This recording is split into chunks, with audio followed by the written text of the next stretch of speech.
Hi guys, my name is Kenny and welcome back to my YouTube channel. In today's video, what I'm gonna do is isi-share ko sa inyo yung aking first impression review and swatches dito sa bagong product ng BILENA, which is yung BILENA SCULPT and STROBE stick. Actually guys, kaya ko lang nalaman na may bagong product ng BILENA kasi may nakita akong ad sa Facebook. So ayun, nung nakita ko na available na to sa Lazada, hindi na ako nagdalawang isip pa, nagpunta na ako sa website nila and nag-place ako ng order. Bago tayo mag-proceed sa review, if you are new here, make sure to click the subscribe and bell button para ma-notify kayo kapag meron akong bagong videos. Basic information about this product, 225 pesos yung price niya.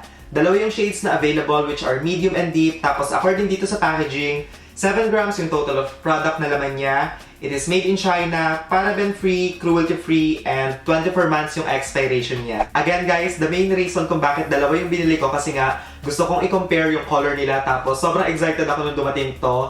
Pero nung nakita ko na yung kulay ng pinaka pang contour or ng pang bronze, sobrang na-disappoint ako kasi sobrang close ng kulay nila guys. Medyo annoying. Pero okay lang yun guys kasi minsan naman may mga products na kapag tinignan nyo sa packaging para magkaparehas yung kulay nila, pero once you swatch it or once you apply it on your face, magkaiba naman. So ayun, I'm crossing my fingers and I'm hoping na sana magkaiba sila kasi kung hindi, medyo maiinis ako. Eto guys yung itsura ng packaging ng BILENA SCULPT and STROBE sticks. So once you...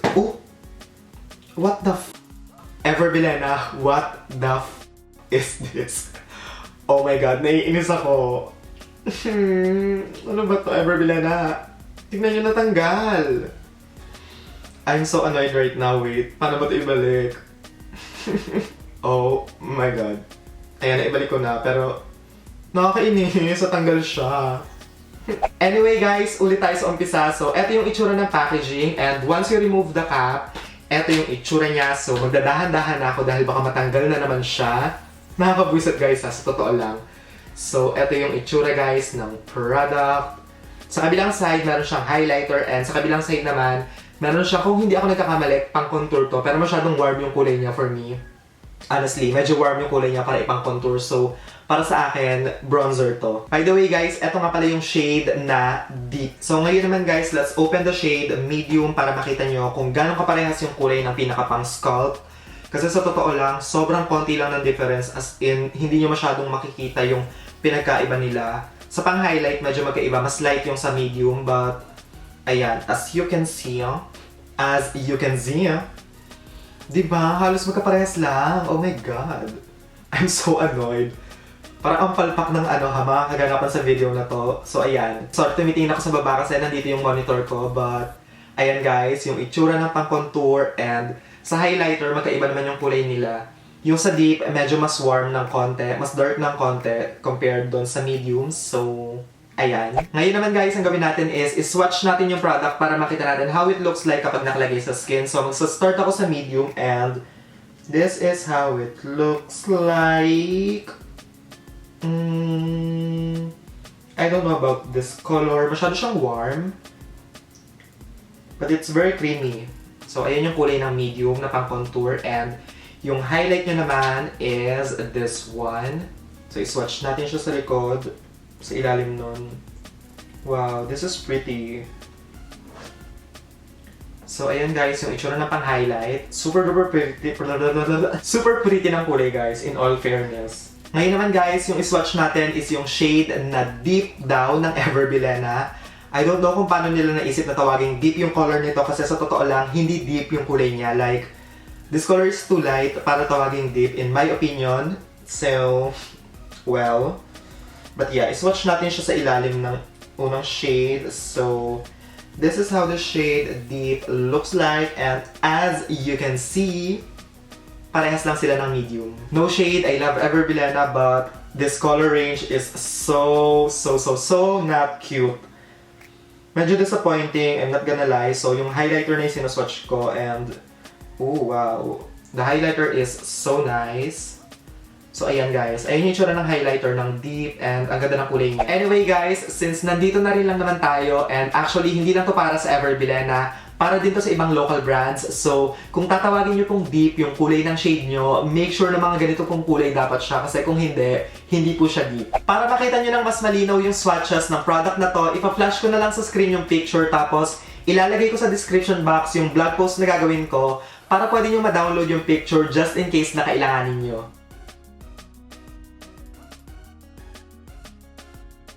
Ngayon naman guys, ang gawin natin is subukan na natin sa face yung product, pero bago yon, mag-clip muna tayo ng buhok kasi shagable siya.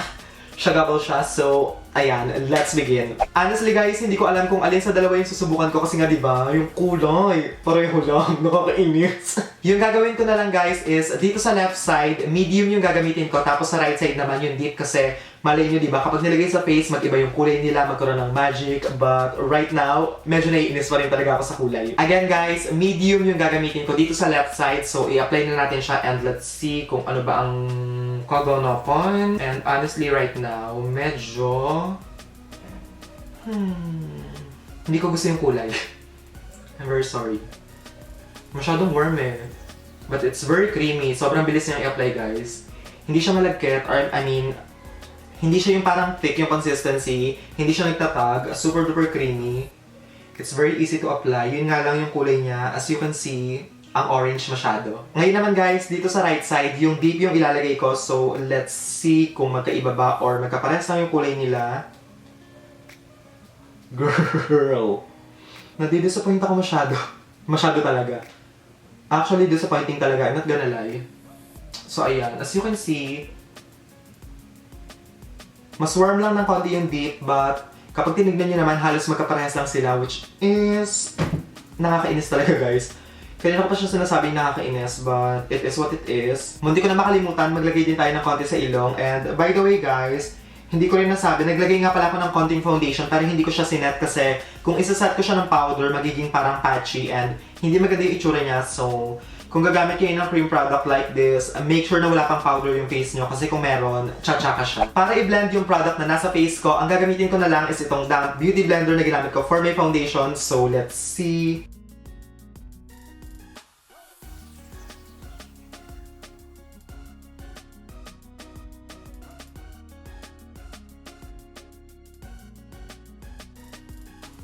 Eto na guys, yung itsura ng deep kapag naka-blend sa skin, and in all fairness, super duper bilis niyang i-blend guys kasi nga diba, sobrang creamy ng product kaya hindi siya mahirap i-blend sa skin.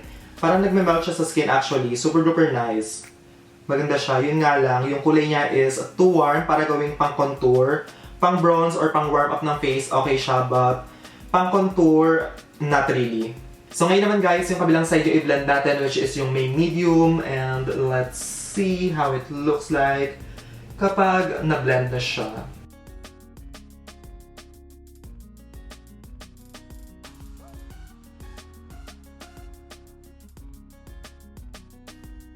Ito naman guys, yung side ng face ko na merong medium shade, and in fairness, kagaya ng shade na deep, sobrang creamy and mabilis din siyang i-blend. Ngayon naman guys, ang gagawin ko is maglalagay lang ako ng konting concealer dito para linisin yung shape and mas magmukhang sharp siya.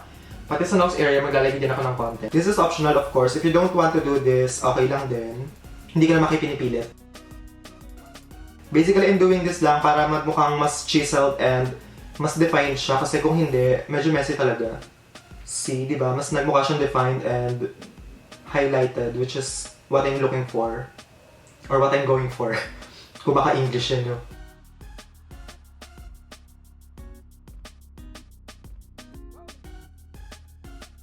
Mag-strobe naman tayo ngayon guys, and again, dito sa left side, medium shade yung gagamitin ko. So, eto yung itsura ng highlighter ng medium, and as you can see, light yung color niya, but hopefully, even though light yung kulay niya, mag-work pa din siya sa skin ko. I honestly have no idea kung ano yung pang-apply ko, so I guess, irarag ko na lang siya. Since hindi ko pa naman pinapowderan yung face ko, so, ayan, let's see how it looks like. I don't know if I like this, honestly guys. Very sheer.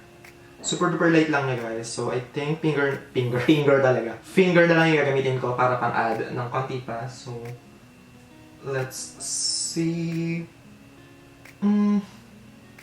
I don't like. Very sheer, very subtle yung color niya. Almost non-existent actually. So ayun yung itsura ng highlighter. I'm not sure kung bakit hindi ko siya gusto. Maybe because of the color. But yeah, it's very sheer. Halos wala siya. I mean, meron naman, but sobrang bitin. I don't know if you can see. So, ayan. In fairness naman guys, maganda yung formula niya kasi wala siyang chunks of glitter. Sobrang pino lang.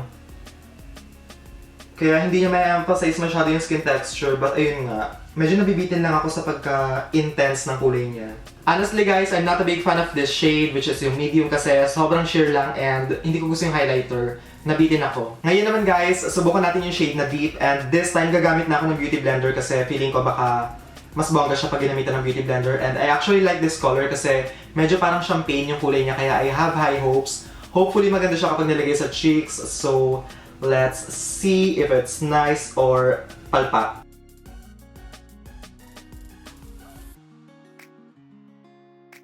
Mamshi, absent yung pigmentation. Oh my god. Parang hindi siya ganun ka-pigmented. Absent. Nakakaloka. Walang pigmentation, guys.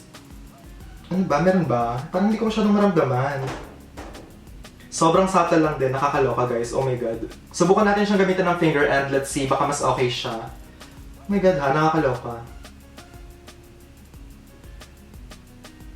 Ayan. Feeling ko nagsho-show up na siya but very sure pa din. Sobrang subtle lang din. Dagdag pa tayo. Hanggang mapudpod. Baka yun makita na natin siya. Mag-final verdict na tayo guys kasi sa totoo lang gusto ko na magbura ng makeup dahil hindi ako natutuwa sa mga kaganapan ngayong araw na to. Mag-start muna tayo sa mga bagay na gusto ko about this product. So yung first is yung packaging kasi it's very sleek and perfect siya for traveling. Tapos you get two products na in one kaya okay na okay siya. Pagdating sa pigmentation, okay yung pigmentation ng bronzer kasi talagang nagsho-show up if you have light to medium complexion. Pero if you have deeper complexion or kaya kung morena kayo, unfortunately guys, hindi siya magsho-show up. Pagdating sa highlighter, unfortunately guys, medyo nabitin ako sa pigmentation kasi I was hoping na sana mas pigmented pa siya ng konti para kahit konti lang yung ilagay nyo sa skin, mag-show up na kaagad siya. But ayun nga, with this one, kailangan i-build up nyo para makita talaga siya sa skin. The only thing na sobrang na-disappoint talaga ako dito sa product na to is yung shade na deep. Kasi nga diba, tinawag nilang deep even though hindi naman deep yung kulay niya. I'm very sure na nakita nyo naman sa swatches yung similarity ng kulay. So, wala na kayo ibang sasabihin pa about that. Ayun. If you have oily skin and gagamitin nyo to, I suggest na gumamit kayo ng loose powder after para hindi siya magmukhang oily. Kasi as you can see guys, medyo greasy and medyo oily siyang tignan. If you have normal to dry skin naman, okay na to guys, kahit hindi nyo iset. Kung gusto nyo yung dewy effect sa face nyo, okay na okay siyang gamitin. Even though I don't like this product, so ayun guys, sinabi ko na I don't like this product, feeling ko naman may mga tao pa rin siyang babagayan, which is yung mga tao na mahilig sa minimal makeup and yung sobrang natural looking na makeup. Eto guys, okay na okay sa inyo. Kasi nga guys, di ba, sobrang subtle lang and natural looking niya kapag nakalagay sa face. So ayun, kung ang peg niya sa makeup is yung very natural, fresh lang, gandang natural, okay na okay siya. Pero kung ang hanap niyo naman sa makeup is yung medyo step up sa natural, yung medyo mas intense yung pigmentation and mas pasabog ng konti, obviously, hindi para sa inyo tong product na to. Anyway guys, that is it for today's video. I hope na nag-enjoy kayo and of course, if you did, don't forget to give this video a thumbs up. Subscribe to my channel if you haven't already para ma-notify kayo kapag meron akong bagong videos. Thank you guys so much for watching and I will see you all on my next one. Bye guys!